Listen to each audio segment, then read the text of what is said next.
Today, in this Pinterest Masterclass with Loida Fajado, she's going to run through how to grow a Pinterest account based on what's working for her to get hundreds of thousands of views per month, plus how to implement this step by step for your business and get more traffic and make more money with your niche website, even if you got hit by the update. So it's a great example of how to diversify your website's traffic, make more money from other platforms, plus she's going to tear down my Pinterest account like a savage with some actionable strategies to improve it.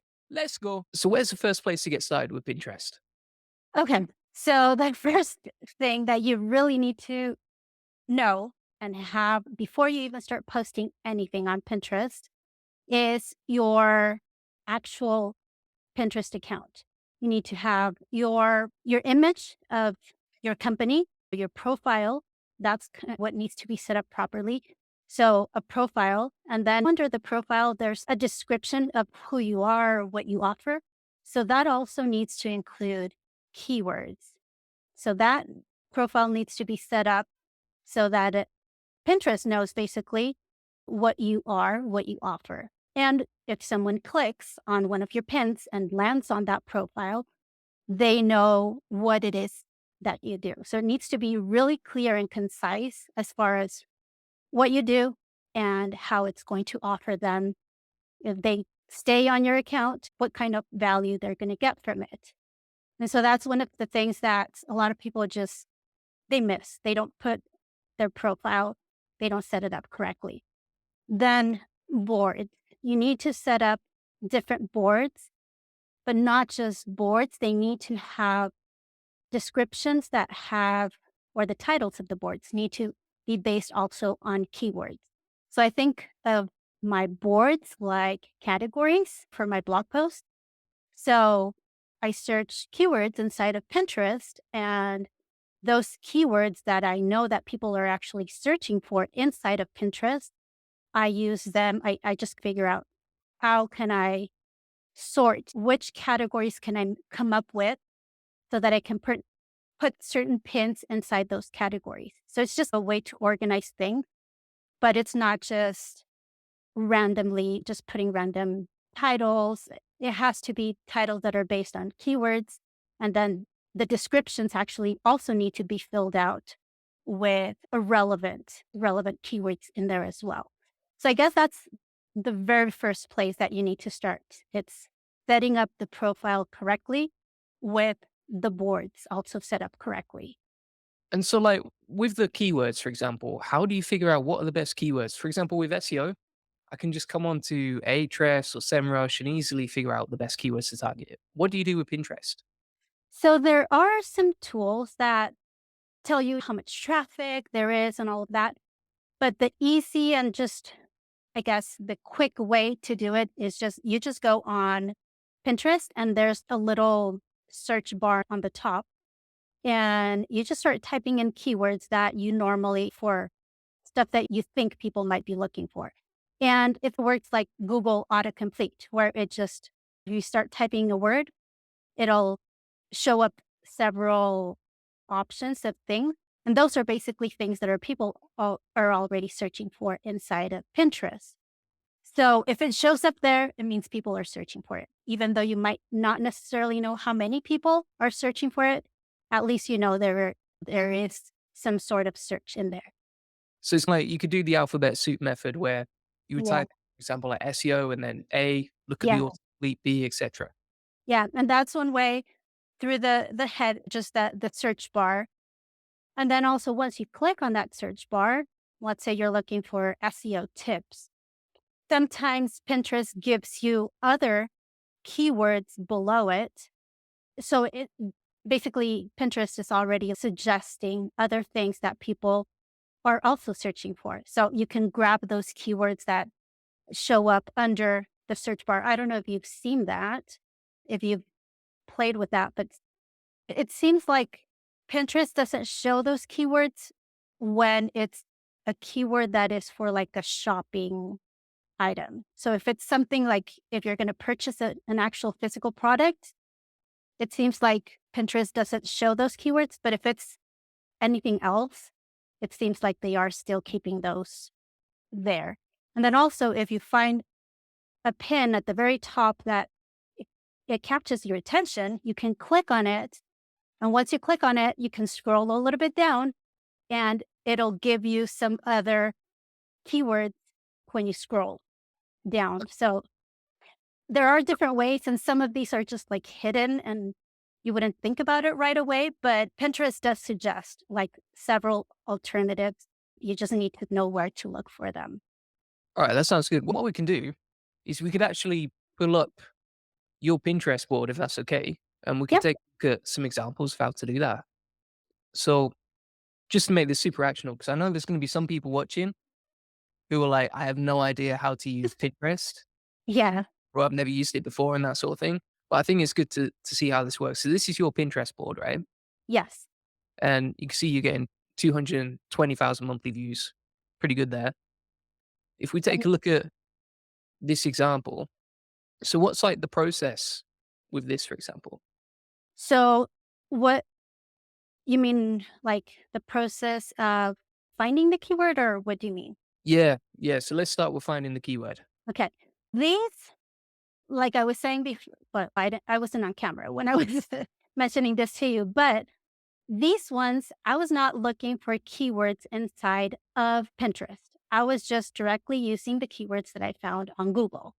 And it seems that it was doing some of the pins got a lot of clicks just by doing that. But now I'm changing my strategy to where I'm going to start using keyword search inside of Pinterest. So you can go up there on the little up there on the right hand side. Yes, right there. So let's just put DIY geode and let's see what kind. Geode, oh, DE. Okay. So there's one DIY geode painting, DIY geode resin art. Some of these apply to me, some others don't. But DIY geode art, DIY geode table, all of those are keywords that I could use for a pin. And let's say just click on one, let's say DIY geode, or just, yeah, click enter. So those are the keywords that you see on the top that are colorful, like painting, resin art, cake, painting acrylic. All of those are also other keywords that people are typing in. And they're more like broader categories. But if you click on there, like it'll narrow it down a little bit more. Now you can see more keywords showing up there. And actually, those are some of my pins. That first one is my pin as well. Then the fourth one to the right is another one of my pins. And then this colorful one, the green one with pink also on the very top. That's another one. So you see, like they are showing up there. So that's how you find keywords through the search bar and also the suggested keywords on the top. Now click on anyone that catches your attention. Okay, now if you scroll down, let's see, keep scrolling down. And right here it gives you more suggestions, but you can keep scrolling a little bit more. And it's a little hidden. Let's see. Oh, right here. Ideas you might love. Do you see that? Ah, yeah, yeah. So this section right here. Yes. So those are more keywords. Flow painting, marble painting, fluid acrylic painting. So Pinterest suggests all these keywords based on what you're looking at. And it's not as intuitive process because they're hidden, but those are the ways that I would use to look for these keywords. And those give just more ideas, even for more pin, for other type of posts that I might be able to create. That makes sense. So then you optimize your profile in stage one, like you were talking about. In terms of the keyword research, we know which keywords to target now. And I think that would work for any niche, right? Because you just dig deeper and deeper into different keywords. Where would you go from there? What's the next step? So the next step would be you need to look at your analytics. And so let's say every week, you might be looking at what pins you posted the previous week, and you're going to pull out the ones that didn't do well. And those are the ones that you're going to remake pins for. Change the images or change the keywords. Just use something different because you don't want just those pins to just go to waste. You can just repurpose them and It was probably just a keyword, or maybe the image wasn't as entitled. No worries. That would be one of the first things. Every week you could do that. And then every month, you also want to go back to the very, very older post, maybe like 10 months, maybe the previous 10 months, or 10 months ago, actually, and look at the ones that actually did well and repost those. If they did well, then you could try using the same pin, same image, same title, or you can also do several variations for it, a different image or a slightly different title. So it's not the same exact pin, but at least you know that keyword was probably on point. So you probably wouldn't change it as much. You would still use the keyword, but you would maybe use a different image or slightly modify the title, but not really changing the keyword that you used. It's a bit like TikTok, isn't it? TikTok is similar to that, where if you have an old video that performed really, you can just Yeah. repost it, same caption, same video, and usually it takes off again in the same way algorithmically. Yeah, and I feel like, that's one of the things that I've been missing that I still need to work on doing more consistently is going back and then and that's actually something that I actually did today, that I have a list of pins that did really well, and I'm gonna just repost those again. Because if you go back to, like, my profile, I have tons of images, and if people land on my profile and they start, like, scrolling, those very last posts or the first ones that I posted maybe 1 or 2 years ago, they are not going to show up. They are gonna show up, but people are gonna have to keep, and so you want to, if it was a good if it if it had a lot of traffic, then you don't want that to be buried way down where it could be visible up higher when people are actually looking at the profile.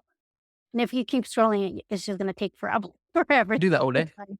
But up there also, and I don't know if you wanna see the profile. Sure, let me share the screen again. Go up. To the top. Yeah, all the way up. Okay, so you see right there where I'd say, "I help you explore the enchanting world of fluid texture art, where troubles melt away in creativity source." And then I have a free guide. So it's something of value. They can get a free guide. They know that if they stay there, they're going to melt their troubles away and they're going to just find creativity. So sometimes people do this, write a very long, they just type in a lot in there and it gets cut off. So you want to make sure that it's concise because people have to click more, but usually people don't click more. So you just want to make sure that the important stuff is visible there. So how And many then I characters? Let's have a look. think it might be like, Yeah, so uh, 20 characters. yeah, That's pretty much all you've got in the bio to make sure that yeah, people know what it's about. yeah. And then right there, you also see where underneath my image, it says Love Acrylic Painting, which is the name of my website.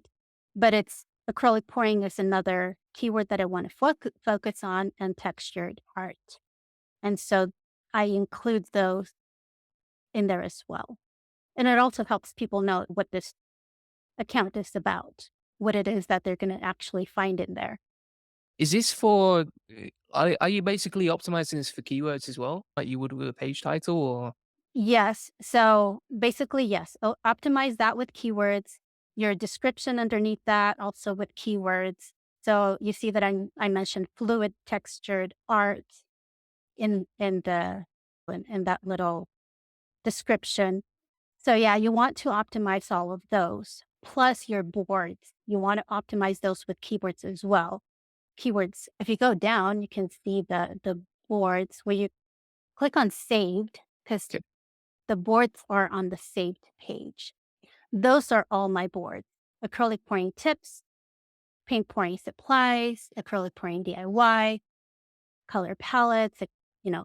So all of those keywords are, or board names are based on keywords that people are actually searching for inside of Pinterest. And then depending on what pin I create, I put it in the category or the board that it fits in. This is a lot of boards. I feel like I have a tiny little Pinterest account now. Like, just To make this super actionable for people watching, like how many pins should people be aiming for? How many boards, etc.? So I would suggest starting with at least 3 boards, 3 to 5 boards when you open up your account. So set up 3 boards. And then if you don't have content yet, like you can start pinning stuff from other people inside your board. And then mix in as you start getting your own content in there, start putting stuff in there. But just so that the boards are not just completely empty, you can start pinning other people's things in there. And then would you aim for, say, anywhere between 10 and 100 pins inside each board, or what do you recommend there? Yeah, I would put a few. So I would try to put 30 pins if possible. 30 pins. It doesn't matter if they're not yours to begin with, just enough so that it's not just it doesn't look empty. And then once you have 30 there, and it's really easy, you just go to your board, and then you start clicking on, or you just search stuff up there where it says search. And let's say I want to put something inside one of my boards. I think one was paint pouring supplies. So you could type in paint pouring supplies, and right there, just click on any of those. So you would just click on any of these that you think what are relevant to the board that you just created. And actually on the corner where it says save, you would just click save and you would choose which board you want. Actually, before you click on save, go to yeah, there, right there. The drop down, right? Yes. And you're going to choose the board that you want to save it in. So if you don't have a board created yet, then you'll create a board. But I suggest creating the boards first and then going in and start saving pins to the appropriate board. And you And just choose one there and then click save. Pinterest gives you some ideas on what boards to create, right? In terms of Yeah. the keywords, which is Yeah. pretty So useful. those are, so if you have no idea like what board to do, that's another great way to, just type something and pretend you're going to save a pin and just, choose a suggested keyword or board. When it comes to a Pinterest account, how many pins and how many boards would you recommend as a game plan for someone just starting off? So I would suggest, again, like I said, maybe 3 to 5 boards. Then start adding about 30 pins, 20 to 30 pins in each board, and then start posting into each board. And I would probably start posting about 3 pins a day, not to each board, but in total, 3 to 5 pins to any of your boards. So it could be one board or several boards. I would probably, what I do is I set up pins for different boards. I have them all planned and I make them. And then I post one to each board on one day. And then I schedule those same ones with a different image. So it's the same pins for the same blog post or for the same YouTube video that I'm directing people to, but it just has a different image. And I post those like the next day. And then I have a third pin where it could be now like a video instead of a normal static image. So it could be, this time it could be a video, but they're still being redirected to the same blog post and or to the same YouTube video, but those would be posted on a different day. So on the third day.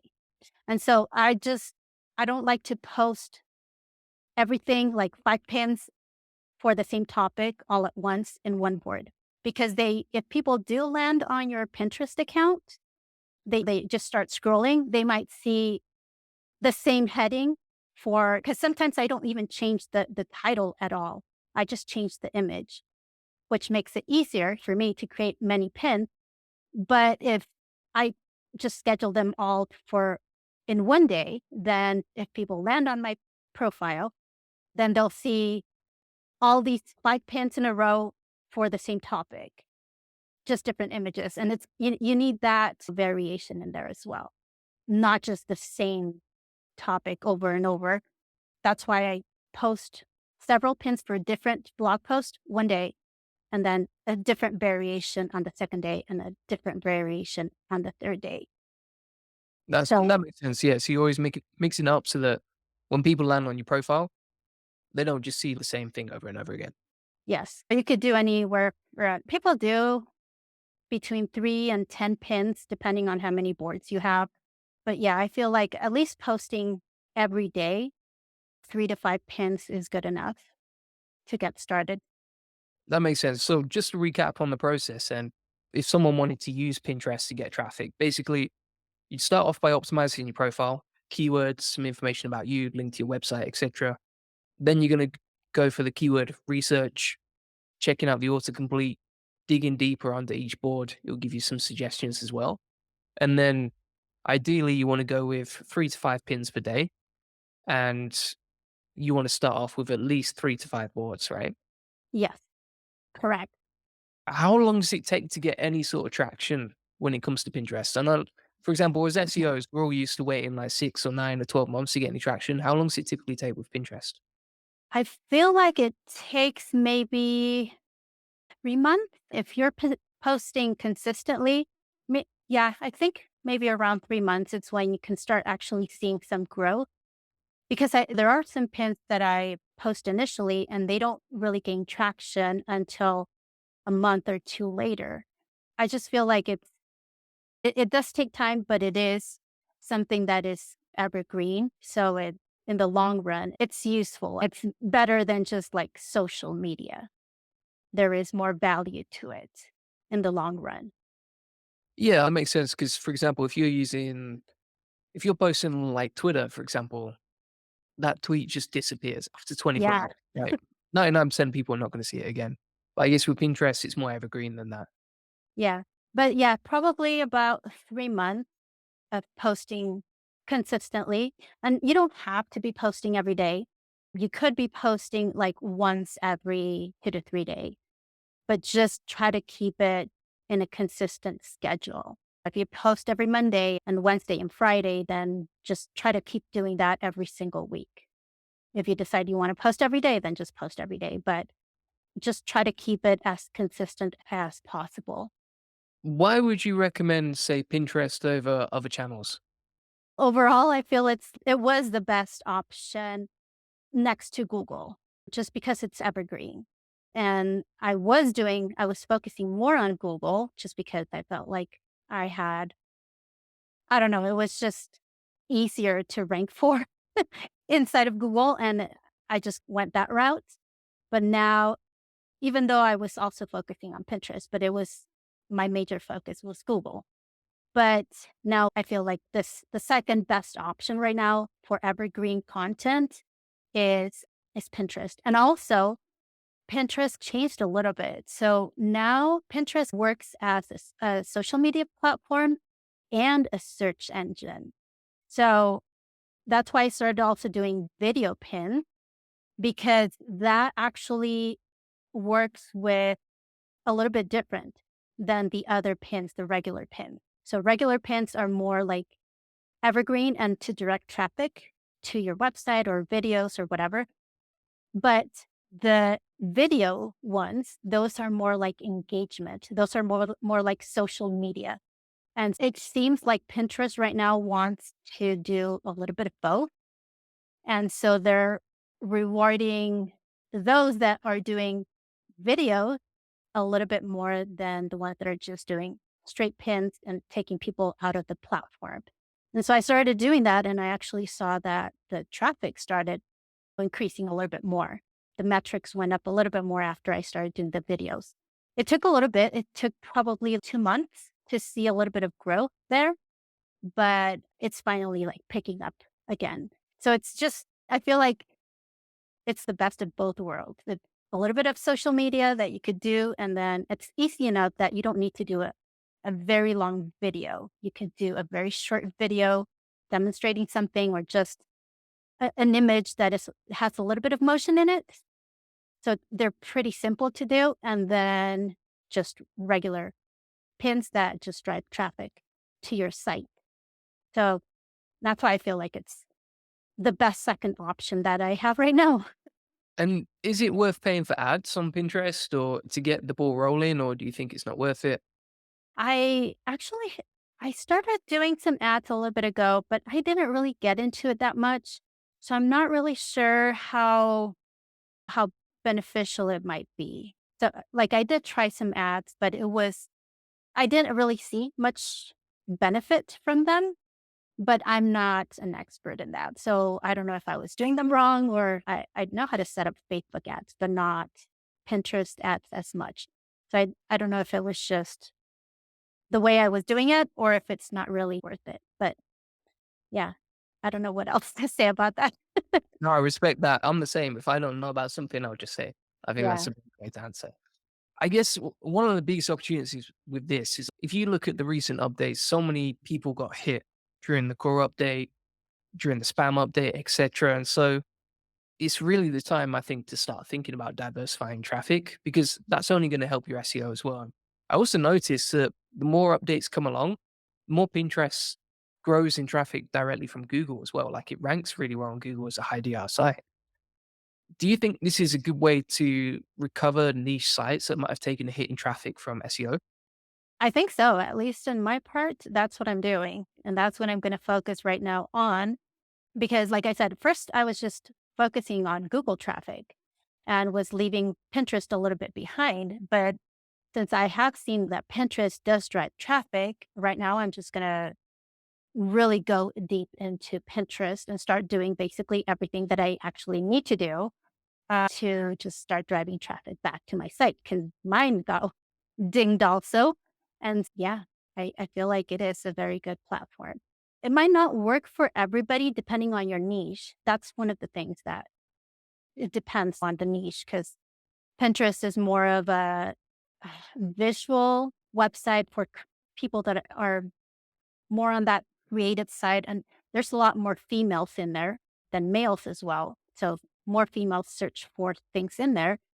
So it might depend on what your niche is, but it's worth a shot. Like it's worth going in there and just typing stuff and seeing if people are actually in that platform looking for your niche. And if there are people, then just give it a shot. Yeah, I don't think there's much to lose there. That's what I was wondering was like, is it suitable? Let's say you have something very visual, works really well for that. You know, if you're like design company, painting, that sort of thing works really nicely. Even I think animal related content, like if you had Yeah. a website like Chipper Birds that got de-indexed, this might be a good way to recover the traffic. But let's say you're in the SEO niche. Do you think it would work or it's not worth trying? I actually looked into it and there are some keywords in there. And I actually found, let's see, a lady there. It's just a little confusing because some of the ones that I found that had more views or followers stopped posting to their profile. So I'm not really sure why they stopped posting, but let me tell you which ones I found. So I found this lady, which is called Writing from Nowhere.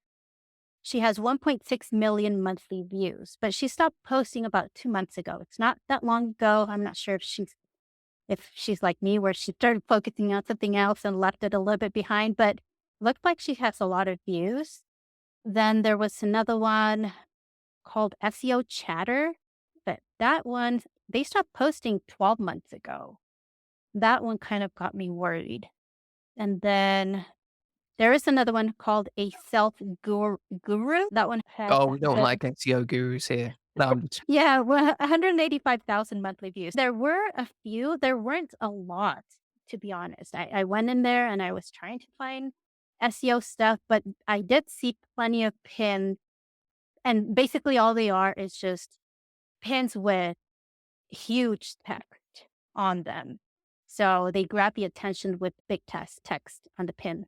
They do have a little bit of images in there, but it's not like artwork or stuff like that where it would catch your attention. It's mostly like maybe someone in a computer or stuff like that. So I feel like they grab the attention more through the text. But there weren't a lot, but there were some there that had some traffic, not specifically SEO. Some of those their niches are mixed in with blogging. They focus on blogging, but they also have pins for SEO. But I feel like there are some that you could give it a try. yeah, I think it's worth testing as an experiment. Yeah. and probably implementing some of the stuff we talked about today and then just seeing how it goes in terms of traffic. I think there's a lot of stuff you've mentioned that we're not doing that we should be doing. So I think that's the first place to start and then go from there, really. And I actually saw on your profile, you haven't created pins. You've just saved pins, and that's one of the mistakes. Oh, heavens. You're gonna you're gonna tear down my Pinterest account now. Yes. Your assistant is gonna be embarrassed. So just go to Alright, you can go to your let's do it Pinterest, and now. I'll show you what I mean by that. I was dreading this. No, I'm joking. Alright, so let's go to my profile here. Okay. So you see down there 2 things. One where it says created and another one says saved. So if Okay, you click on saved, you see your pin, and then this is another board. The FCO with Julian Golden is a Goldie. It's a board. If you click on created, there's nothing. there's nothing. Let's set it up. Yeah. So when I looked into it, I was like, wait, why does he have so many pins here, but there's nothing created? And then I figured out what you were doing, which is what I think you're doing. You're saving the pin directly from YouTube, right? Yeah, Yeah. So you go to YouTube, and when you say where it says share, there's an option there where you click on save or Pinterest, and it'll save it to your Pinterest. But that just saves it. So if you go to saved and then just go to your pins, all pin, or yeah, that whichever. So if you hover over it, you'll see that, yeah. So if you click on any of those, it's going to take you directly to the YouTube video. It's okay. not going to take you to your profile. It has here, but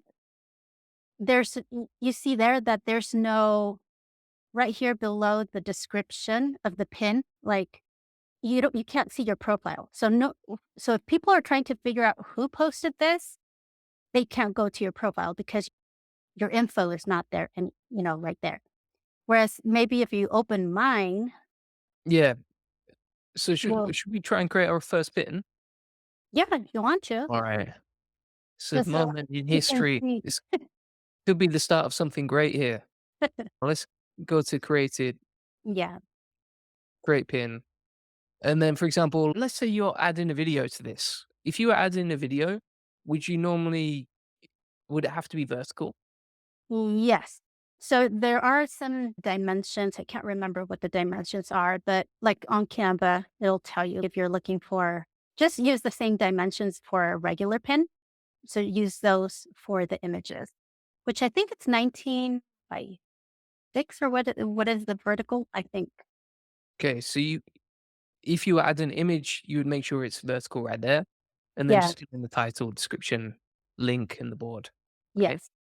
okay, all right, that makes sense. And then create 3 to 5 of those a day. Yes. Yeah, So yeah, if you go like to my profile, you can see that the pins that I create do have my profile info there. So if people, let's say they save that pin and they like it and they want to see more, then they can click to my profile to see more. Whereas the ones that are saved don't, you can't do that. So let's go to, yeah, created. So right there, you see right next to where it says follow. mm, So there's mine. So if you click there, it'll take you to my profile. So yours don't have that because they're not created. They're just saved pins.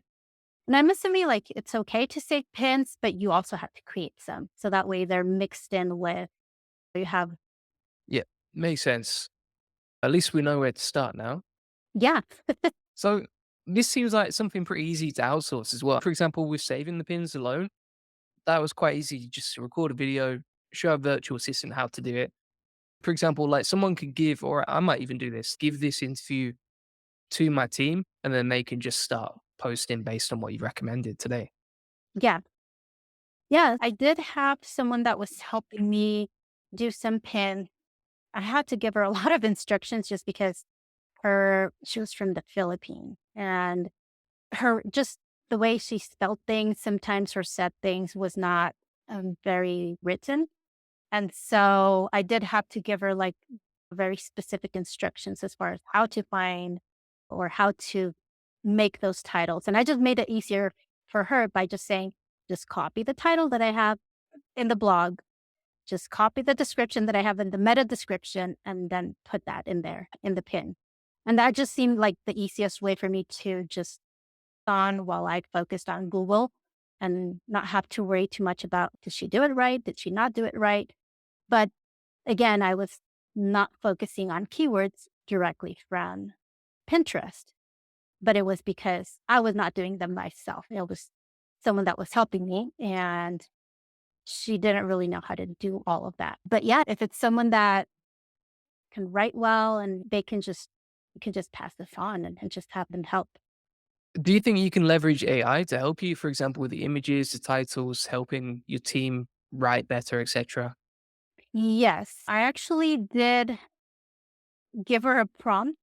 For example, I could she was having a little bit of an issue just articulating what it is that she wanted to put in there.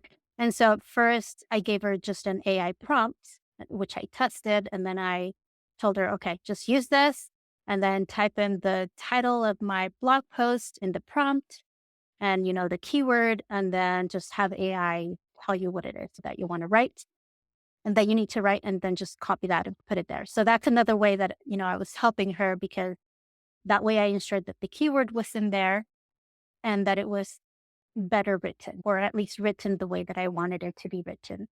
So yeah, definitely you could use AI. You just probably need to test out a couple of prompts and images. I'm pretty sure you could do that as well. That's the way I was thinking was like, for example, you could set up a Pinterest custom GPT and then it generates the image, but it also generates like the captions and the description and everything else just Yeah. based on the video title, for example, for me, if I'm posting videos there. Yeah, definitely. What pages would you recommend sending traffic to? Would it be, for example, all pages, the pages monetized with ads, affiliate pages? What do you recommend? Just send everywhere, everywhere that you have, because in Pinterest, you find people that are in different journeys, different areas of their journey. Some people might be just looking for information to get started. Some other ones might be a little bit more further down the road where they now need to figure out how to troubleshoot an issue that they're having. Then someone might be ready to buy a course. So they are in different journeys. So I put pins for blog posts, for products that I sell, courses, for lead magnet, YouTube videos as well. So basically everywhere, digital products, service pages, podcast episodes, testimonials, just like anywhere. As long as you find a keyword that's relevant, that might fit that page that you're sending that traffic to, then just post it. Because, like I said, people are searching for different things depending on where they are in that journey. And a blog post might be great for someone that's just starting, but whereas a course might be the best pin for someone that's ready to buy, ready to dive in deeper. So all of those are just great places to send people to. And then algorithmically, if you compare, say, Pinterest versus other platforms, is it volatile? Is it pretty stable? I know you mentioned it's quite evergreen. Yes, like I did slow down a little bit in the Pinterest posting, but the traffic kind of stayed constant. It dropped a little bit, but it's not like I was completely obliterated by not posting. So you could not post as often and still keep the same traffic. Like one of some of these people, the last time they posted was a year ago and they still seem like they had pretty good traffic. So it's not like their traffic dropped or their subscribers dropped. So they could just come back and pick it up where they left. So I feel like it's not as volatile social media. You still can keep most of your traffic. And then I noticed that on your Pinterest profile, it has 220,000 views per month, which adds up to millions over the year. How many of those click through to your website? Pinterest does show how many clicks, how many people click per pin. So I could go into like my directly and analyze all my pins and then just see how many are actually clicking through. I haven't checked lately, so I'm not really sure how many, what percentage that would be. but I would focus like on re-pinning or just re-uploading pins that you see have a lot of a lot of basically click-throughs. So just repin those, repost them, and then that way you ensure that you get even more clicks to your website. Awesome. All right. Anything else before we go? I was looking at my notes. I was just seeing if there was anything else that I forgot. No, I think that's it. Yeah, so I was just gonna mention like the pins, I would suggest 3 static pins and then 1 video pin. That's what I would suggest for every blog post or for every YouTube video or just any page that you're gonna send traffic to. Just do 4 pins in total, but 3 would be static images and the 4th would be a video. Awesome. All right. I'm Yep. excited to try it out and test it out. So I really appreciate all your tips today. Thanks very much for that. What's the best way to get in touch with you if someone wants to contact you? They can email me at loida@loveacrylicpainting.com or just loveacrylicpainting@gmail.com. So those are my emails. And then they can also find me my website, loveacrylicpainting.com or eliteacademy.com. So I have 2 websites, one for blog posts all about painting, and then the other one for courses and people that just really want to dive in a little bit deeper. But yeah, mostly email, social media. I'm also on Facebook. So they can find me different places: Pinterest, Facebook, Instagram, and YouTube as well, and my website. So I have different places. Awesome. Thanks so much. You're welcome. So thanks so much for watching. If you want to get a free SEO strategy session about how to get more leads, traffic, and sales from SEO, feel free to book in a free call where you can get a custom tailored SEO domination plan, discover the secrets of link building, and get your questions answered. Links in the comments and description to book that in. And if you haven't already, make sure you check out our Discord community because it's popping off right now. Prices go up every 10 users and you can join instantly below and lock in your discount. There's loads of great stuff in there. You can network with a bunch of people and we've already got our first 5-star review. Plus, you can DM me at any time inside there and I'll be happy to help. Hope to see you in there. Bye bye.